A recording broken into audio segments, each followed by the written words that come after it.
How to track your Uber Eats driver. Hey everyone, in this tutorial, I'll show you how you can easily track your driver on Uber Eats.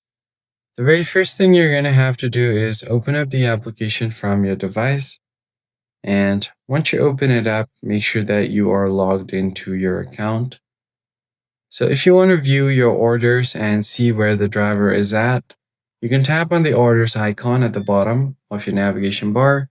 Select your existing order. I currently don't have any, but if you have any orders, tap on the orders to view the driver's details, and then you can directly contact them from here.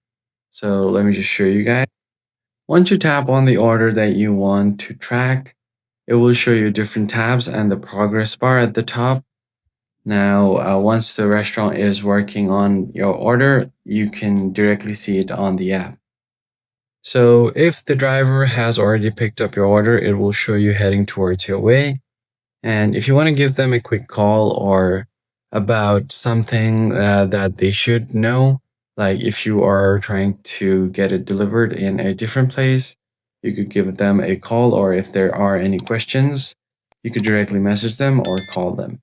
So that's how you basically track your Uber Eats driver on the app. If you found the tutorial helpful, be sure to like the video down below and subscribe.